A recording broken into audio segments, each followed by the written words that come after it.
네, 오늘의 본문은 요한복음 21장에 기록된 말씀입니다. 그리고 이 본문 앞에 기록된 요한복음 20장은 예수님의 부활 이야기를 먼저 말해주고 있죠. 예수님의 부활 이야기를 기록합니다. 예수님이 살아나셨고 마리아와 제자들에게 나타나십니다. 그리고 12제자 중에 이 나타나셨을 때 없던 그 도마가 예수님의 손을 만지고 또 옆구리에 손을 넣어본 이후에 나의 주님이시오 나의 하나님이시니이다 라고 고백했습니다.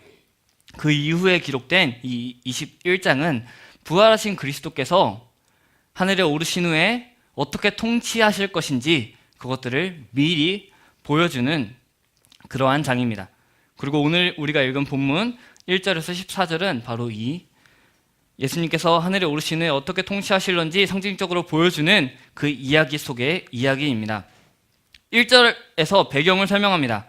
그 후에 예수께서 디베레아 호수에서 또 제자들에게 자기를 나타내셨으니 나타내신 일은 이러하니라 라고 말하고 14절에서도 이렇게 말하죠.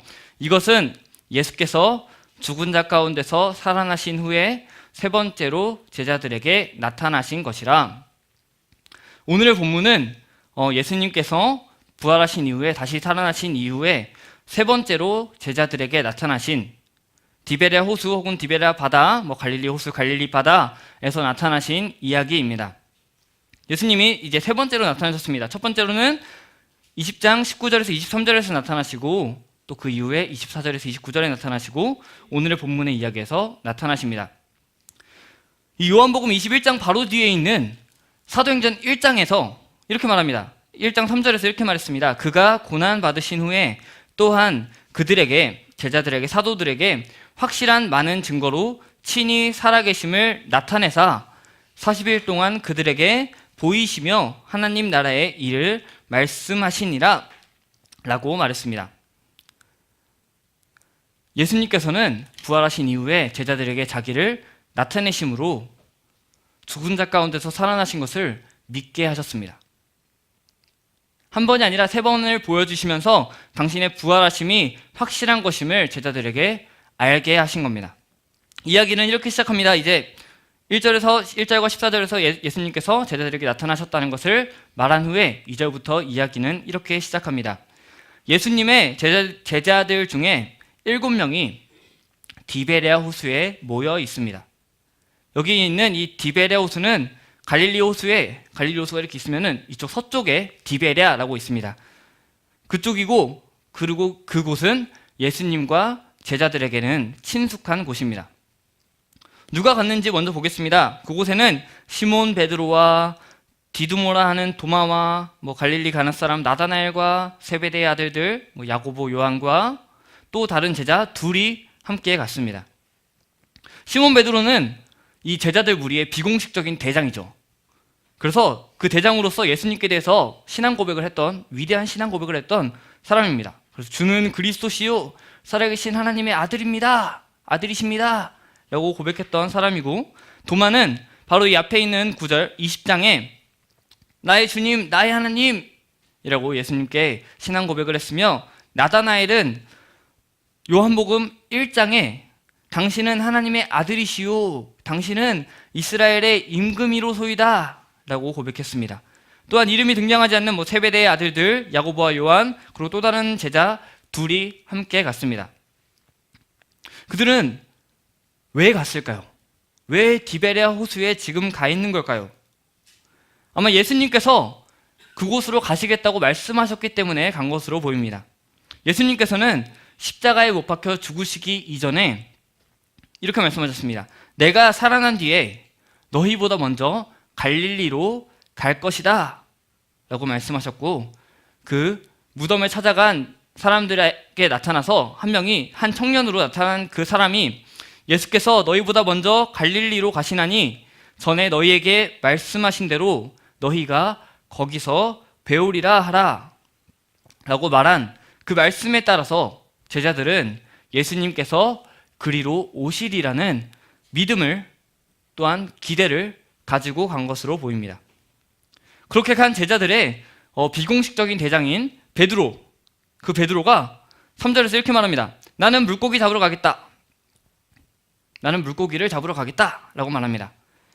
여기서 우리는 이 제자들이 부름 받았을 때를 기억할 필요가 있습니다. 그들이 처음 부르심을 받았을 때의 상황입니다. 특별히 베드로와 야고보와 요한, 베드로와 세베대의 아들들 2명, 그 3명이 부르심 받은 그 사건을 먼저 보겠습니다. 3년 전의 일이죠. 예수님께서 3년 동안 공생애를 사역을 하시고 십자가 못 박혀 죽으셨기 때문에 처음에 시작하시면서 제자들을 부르실 때, 즉 3년 전의 일입니다. 예수님께서 갈릴리 해변을 걷고 계셨습니다. 그리고 어부였던 베드로와 아버지를 따라 고기를 잡던 그 세베대의 2 아들, 그 세베대의 2 아들을 보셨습니다. 그리고 이렇게 말씀하셨죠. 나를 따라오라. 내가 너희를 사람을 낚는 어부가 되게 하리라. 그 물고기 잡던 그 3명, 베드로, 야고보, 요한, 그 3명에게 나를 따라오라. 내가 너희를 사람을 낚는 어부가 되게 하리라. 라고 말씀하신 그 예수님의 부르심에 순종해서 그물을 버려두고 배를 버려두고 예수님을 따라간 제자들입니다. 특별히 세베대의 2 아들들은 아빠랑 같이, 그러니까 세베대랑 같이 고기를 잡고 있었는데 아빠를 내버려두고, 아빠랑 배랑 내버려두고 자기들끼리 예수님을 쫓아간 정도로 그렇게 예수님을 다 내려두고 예수님을 쫓아갔던 제자들입니다. 그러한 제자들이, 배와 그물을 버려두고 쫓아갔던 제자들이 다시 배와 그물을 잡게 됩니다. 이러한 제자들의 모습을 보고 비판하는 학자들도 있고 그들의 행동들이 그럴 수 있다라고 옹호하는 사람도 있습니다. 이렇게 말합니다. 어떤 사람들이 이렇게 말해요. 완벽한 배교의 장면이다. 요한복음 16장 32절에서 예수님이 너희가 나를 혼자 버려두고 제각기 자기 집으로 흩어져 갈 때가 올 것이라고 하셨는데 그 말씀이 지금 이루어진 것이다. 얘네들은 완벽한 배교를 한 것이다 라고 한 학자가 있고요. 또 어떤 사람은 베드로와 그의 형제의 제자들이 이 20장에서 자기들 앞에 나타나신 그 예수님께서 그 나타나신 이후에 이전의 직업으로 돌아갈 생각을 다시 했다라고 하면서 배교에 비판하는 학자들이 있었습니다. 그리고 또 어떤 사람은 아무런 생각 없이 그 사람들이 했다. 아무 생각이 없는 일이다 이건. 생각 없이 했다 이 사람들이. 그렇게 비판하는 학자들도 있습니다. 그러나 이를 옹호하는 사람도 있겠죠. 어떤 사람들은 그가 빈둥거리면서 지내기보다는 자신의 시간을 유용하게 쓴 것이 잘한 일이다 라고 했고요. 또 어떤 사람은 비록 예수님은 십자가에 달리셨다가 죽은 자 가운데서 살아나셨지만 제자들은 여전히 먹어야만 살 수 있는 사람들이었다 라고 하면서 그의 행동들을 옹호합니다. 이렇게 비판과 옹호의 의견들이 있는데 저는 그 옹호의 편을 두고 싶습니다. 예수님의 제자들은, 그 7명의 제자들은 완전히 과거의 일로 돌아가지도 않았고 그리스도를 버리지 않았습니다. 그렇다면 왜 그들은 고기를 잡아먹으러 갔을까요? 고기를 잡으러 갔을까요? 아마 예수님이 그곳에 오심을 기다리는 중에 고기를 먹으면서 배를 채우려고 하지 않았을까라는 생각이 듭니다. 요한복음 14장을 보면은 예수님께서 제자들에게 이렇게 말씀하시죠. 너희를 고아와 같이 버려두지 않겠다 라고 말씀하시면서 보혜사 성령을 보내어 영원히 너희와 함께하겠다 라고 말씀하셨습니다. 그것을 기다리는 중에 베드로는 마냥 기다리지 말고 고기를 잡겠다고 나선 것으로 보입니다. 그리고 다른 제자들도 그 베드로의 행동을 따라간 것으로 보이죠. 만약에 그 베드로가 진짜 배교했고 진짜 예수님을 버린 것이라면 7절에서 주님이시라 라고 했을 때 벗고 있다가 겉옷을 급하게 두르고 쫓아가지 않았을 것입니다. 이러한 모습을 볼 때 그들이 낙심과 풀이 죽어있는 상황 가운데서도 기다림 중에 고기를 잡으러 간 것으로 보이며 그 행동은 지극히 정상적인 행동으로 보입니다. 그들의 이 고기잡이의 결과는 짧게 나타납니다. 3절 후반부에 이렇게 나타나죠. 배에 올랐으나 그날 밤에 아무것도 잡지 못하였더니 라고 말합니다. 밤은요, 당시에 이제 갈릴리의 상식으로는 그 밤이 고기가 가장 잘 잡히는 때라고 합니다.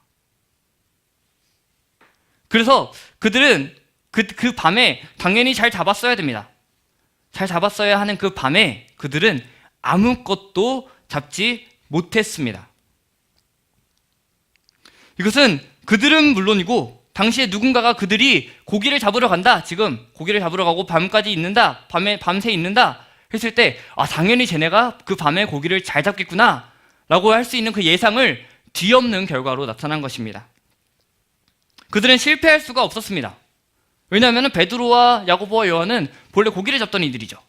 고기를 잡던 이들이고 또 심지어 그 밤은 고기가 가장 잘 잡히는 때였죠. 그 밤에 고기가 잘 잡히는 때에 어부였던 자들이 아무것도 잡지 못했습니다. 우리는 이 아무것도 잡지 못한 이들의 이 모습에서 요한복음 15장 5절의 말씀을 생각해 볼 수 있습니다. 15장 5절에서 예수님은 이 포도나무의 이야기를 하면서 이렇게 말씀하십니다. 나는 포도나무요, 너희는 가지라. 그가 내 안에, 내가 그 안에 거하면 사람이 열매를 많이 맺나니 나를 떠나서는 너희가 아무것도 할 수 없음이라. 나를 떠나서는 너희가 아무것도 할 수 없음이라 라고 말씀하셨습니다. 예수님이 없이 그들끼리 할 수 있는 것이 무엇이었을까요?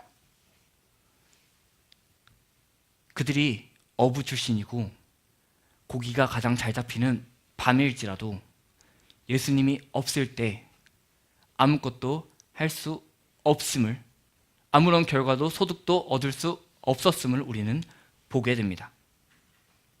그들은 날이 새어갈 때까지 고기를 잡지 못했습니다. 그러한 자들에게 한 줄기 빛이 등장합니다.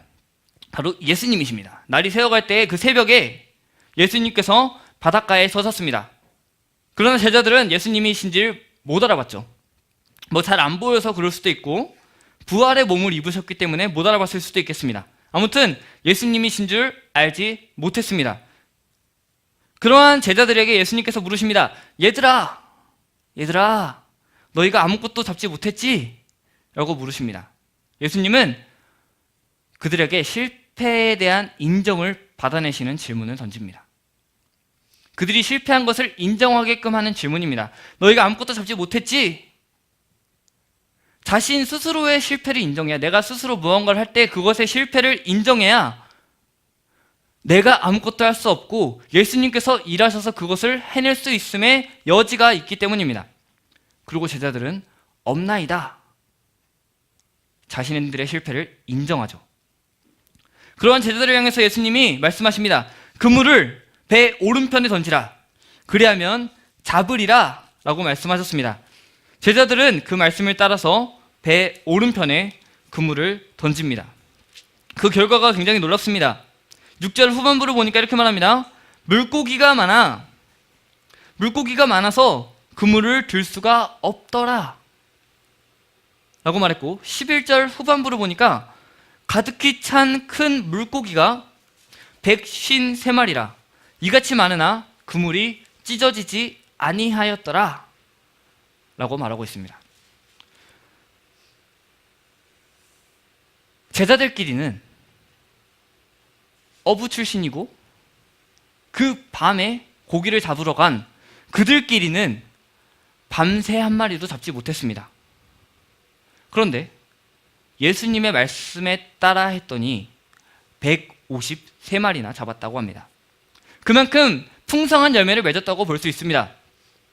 그리고 153이라고 딱 말한 것은 뭔가 여기에 막 특별한 영적인 의미가 있다라고 말하는 학자들도 있지만, 그 영적인 의미가 뭔가 있다 하더라도 그것을 다 이해할 수가 없습니다. 지금 그러한 상황이고, 이 153이라고 딱 말한 것은 당시에 그 어부들이 고기를 잡으면은 그 물고기들을 세는 습관이 있었다고 합니다. 그래서 그것들을 센 것이고, 요한이 여기에 153마리라고 기록한 것은 이후에 제자들이 이것을 보고 153마리나 잡았지라는 것을 기억하게 하려고 쓴 것으로 보입니다. 아무튼 아무것도 낳지 못한 그 실패를 인정하고 말씀에 순종하였을 때 그들은 풍성한 열매를 맺게 되었습니다. 또한 그들은 그 순종의 결과로 예수님을 알아보게 되었습니다. 그래서 7절에서는 예수님께서 사랑하시는 그 제자, 아마 요한일 겁니다. 그 요한이 예수님이심을 깨닫고 말했습니다. 주님이시라 라고 말했고, 베드로는 즉시로 뛰어내려 예수님께로 갔죠. 그렇다면 요한이 이제 그분이 예수님이신 걸 깨달았는데 어떻게 깨달았을까요? 예수님이신지 알지 못했습니다. 못 알아봤습니다. 못 알아봤는데 그분이 말씀하신 대로 순종한 이후에 예수님이심을 깨달았습니다. 바로 베드로와 야고보와 요한이 제자로 부르심 받은 기록이 담긴 누가복음 5장의 사건과 유사한 부분이 많기 때문입니다. 그러니까 이제 물고기를 잡고 있던 베드로 그리고 야고보, 요한에게 가서 너희가 사람을 낚는 어부가 되게 하리라 라고 하신 그 부르심의 그 사건을 떠올린 겁니다. 누가복음 5장 1절에서 11절에서는 베드로와 세베대의 두 아들이 부르심 받은 일에 대해 구체적으로 기록되어 있습니다. 당시의 상황도 지금 오늘의 본문과 유사한 상황이었습니다. 유사한 상황입니다. 아무것도 잡지 못한 그 베드로에게 가서 네가 깊은 데로 가서 그물을 내려 고기를 잡으라 라고 예수님께서는 말씀하셨고, 베드로는 내가 이미 밤새서 애를 썼으나 아무것도 잡지 못했습니다. 그러나 당신의 말씀에 의지해서 그물을 내리겠다고 말했습니다. 그 결과 6절에서 7절에서는 이렇게 표현합니다. 그 예수님의 말씀에 순종해서 그물을 내렸더니 이렇게 됐다고 합니다. 그대로 하니 많은 고깃대가 걸려들어서 그물이 찢어질 지경이었다. 그래서 그들은 다른 배에 있는 동료들에게 손짓하여 와서 자기를 도와달라고 하였다. 그들이 와서 고기를 두 배에 가득히 채우니 배가 가라앉을 지경이 되었다. 그 이후에 베드로와 세베대의 두 아들은 예수님을 따라가게 되죠. 이 부르심의 그 사건이 기억난 것입니다. 굉장한 일입니다. 3년 전이라고 할지라도 이 일은 도저히 잊을 수 없는 기억일 것입니다. 이 기억을 떠올린 요한은 그분이 예수님이심을 알아봤고 베드로는 그에게 달려갔습니다. 예수님께서 베드로에게 누가복음 5장에 기록된 그 사건 이후에는 베드로가 예수님 앞에 무릎을 꿇었습니다. 죄 때문에 두려워한 것입니다. 시몬 베드로가 이를 보고 예수의 무릎 아래에 엎드려 이르되 주여 나를 떠나소서 나는 죄인이로소이다 라고 했습니다.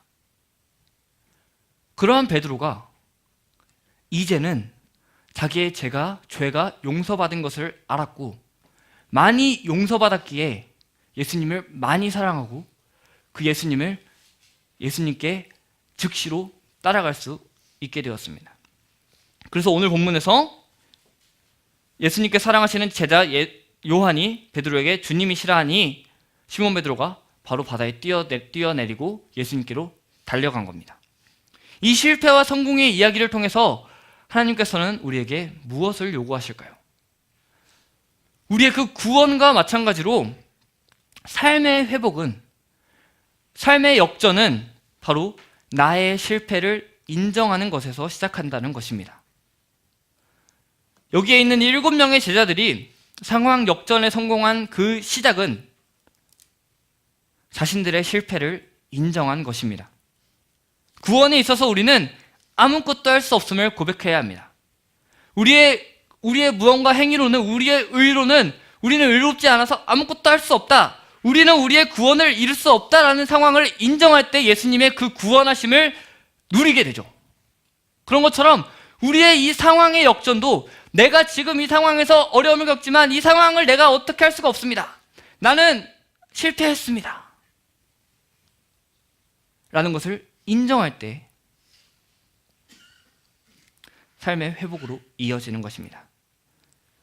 하나님, 내가 발버둥 쳐보지만 나는 실패했습니다. 라는 그 인정이 회복과 역전의 시작입니다. 또한 나의 실패를 인정하는 데서 끝나는 것이 아니라 나는 실패했습니다. 나는 아무것도 할 수가 없습니다. 라고 하면서 나는 아무것도 할 수 없어. 집에 가서 잠이나 자야지. 나는 아무것도 할 수 없어. 집에 가서 발이나 닦고 잠이나 자야겠어. 라고 했다면은 진짜 그냥 실패한 삶으로 끝날 수 있습니다. 그런 나의 실패를 인정하는 데서 끝나는 것이 아니라 그 예수님께 붙는, 예수님을 의지하는, 예수님 말씀에 순종하는 그러한 삶으로 이어져야 합니다. 요한복음 15장 5절의 말씀대로 그 안에 거하는 것, 예수님께 붙어있는 것, 참 포도나무이신 그분께 거하는 것, 그것이 열매를 맺는 삶입니다. 삶으로 이어지는 것입니다. 그에게 딱 붙어서 그의 인도하심을 따라 사는 것이 바로 회복과 역전의 길입니다. 말씀에 순종함으로써 제자들은 고기를 풍성하게 잡을 수 있었습니다. 우리의 삶에서도 그 주님께 붙어 있음으로 각자에게 부으시는 그 하나님의 풍성한 은혜의 결과를 맛볼 수 있을 것입니다. 나의 실패를 인정하고 그리스도께 딱 붙어서 열매를 많이 맺는 풍성한 은혜의 결과를 누리시는 여러분이 되시기를 소망합니다. 예수님은 거기서 그치지 않으십니다. 고기를 많이 잡게 하신 데서 끝나지 않았습니다.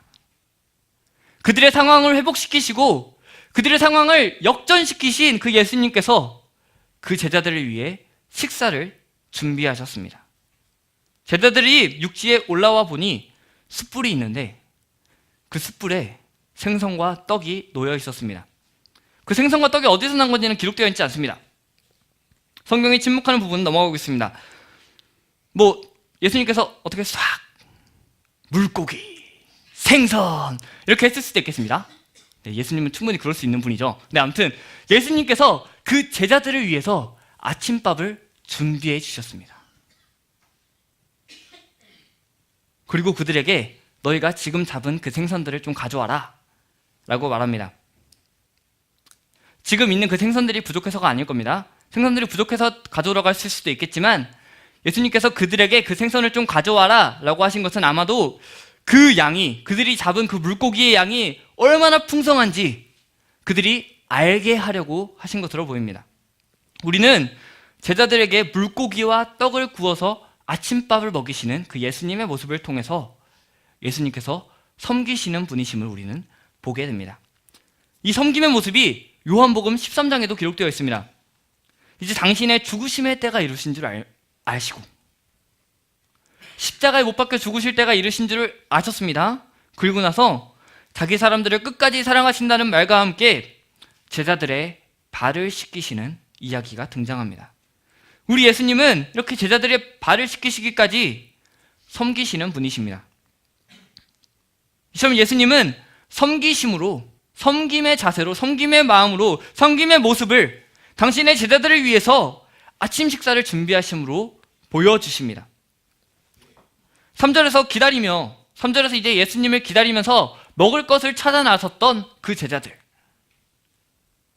그 제자들에게 예수님의 가르침이었던 마태복음 6장의 말씀인 그러므로 염려하여 이르기를 무엇을 먹을까 무엇을 마실까 무엇을 입을까 하지 말라. 이는 다 이방인들이 구하는 것이라. 너희 하늘 아버지께서 이 모든 것이 너희에게 있어야 할 줄을 아시느니라 라고 말씀하신 그 예수님의 말씀을, 예수님의 그 가르침을 떠올리게 하십니다. 그리고 시편 23편의 저자의 고백처럼 우리의 목자 되시는 하늘 아버지께서 우리의 필요를 아시고 공급하시는 분이심을 보게 됩니다. 푸른 풀밭에서나 사망의 음침한 골짜기에서나 전쟁의 상황에서나 여호와의 집에서나 그분은, 우리의 목자 되시는 그 주님은 우리의 필요를 아시고 그 필요를 공급하시는 분이십니다. 그리고 그를 먹이시는 분이시죠. 그리고 제자들은 이 아침 식사를 통해서 이전에 겪었던 그 하나님의 예수 그리스도의 그 기적을, 표적을 떠올리게 되었을 것입니다. 물고기와 떡, 오병이어죠. 요한복음 6장에 기록된 그 오병이의 사건을 떠올렸을 수 있습니다. 5개의 떡과 물고기 2마리로 5,000명 이상의 인원을 먹이신 그 사건을 떠올림으로 지금 부활하셔서 우리와 함께 계시는 이 주님이 우리에게 떡과 물고기를 먹게 하시는 그 주님이 그때의 주님과 같은 분이시구나, 여전히 우리를 먹이시는 분이시구나 라는 것을 확신하고 그 부활의 확신과 자신들에게 하신 약속, 내가 너희를 결코 버리지 않겠다고, 그와 같이 너희를 버려두지 않겠다고 하신 그 약속의 말씀들을 기억했을 것입니다. 그리고 이 성경에 기록된 이 하나님은 지금 오늘을 살아가는 우리의 하나님이십니다.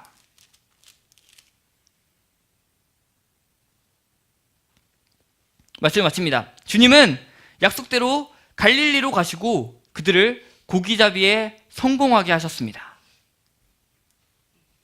그리고 그들을 먹이셨습니다.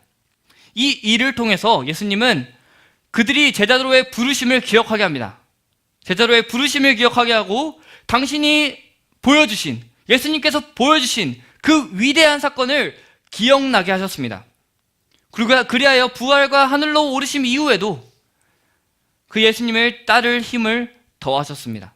그리고 그 주님께서 지금도 오늘을 살아가는 우리에게도 날마다 함께 하십니다. 우리의 구원을 확신하게 하시고 우리를 보호하시고 먹이시는 그 일을 멈추지 않으십니다. 매일의 삶을 살아가는 우리에게 낙심의 상황이 있을 수 있습니다. 제자들이 그 밤에 고기를 잡으러 갔을 때 아무것도 잡지 못했죠. 기다리는 중에 먹을 것이 필요해서 먹을 것을 잡으러 간 그 제자들이 아무것도 얻지 못했습니다. 우리에게도 이러한 상황이 생길 수 있습니다. 그들이 얼마나 낙심했을까요? 하나님이 곁에 계시지 않은 것처럼 느껴질 때가 있습니다. 그래서 그 잠시의 상황에 내 힘으로 무언가를 해보려고 할 때가 있습니다. 그러면서 또 실패할 때가 있죠. 우리 그럴 때마다 우리의 낙심의 상황과 곁에 계시지 않은 것처럼 느껴지는 그 상황에도 여전히 함께 하시는, 그리고 우리의 상황을 역전시키시는, 우리의 상황을 회복시키시는 그 하나님을 바라봅시다. 고기잡이에 성공한, 그것도 풍성한 은혜를 누린 제자들처럼 우리에게도 풍성한 은혜가 넘치게 임할 것입니다. 그 시작은 우리의 실패를 인정하는 것이며 예수님께 붙어 있는 것입니다. 또한 우리는 우리의 주님이 먹이심을 기대해야 합니다. 그 주님을 경험하는 은혜와 복을 누리는 삶이 되시기를 바랍니다. 2019년도 그 큰 일과 먹이심의 은혜를 누리시기를 바랍니다. 우리를 지금까지 살게 하신, 우리를 지금까지 먹이신 그 하나님이, 이 제자들을 먹이신 그 예수 그리스도께서 오늘을 살아가는 우리의 하나님이시고 또 내일을 살아갈, 우리의 평생을 살아갈 그 평생의 우리의 하나님이십니다. 영원히 우리를 따를 그 하나님의 선하심과 인자하심을 기대함으로 매일의 삶에서 승리하시는 저와 여러분이 되시기를 소망합니다.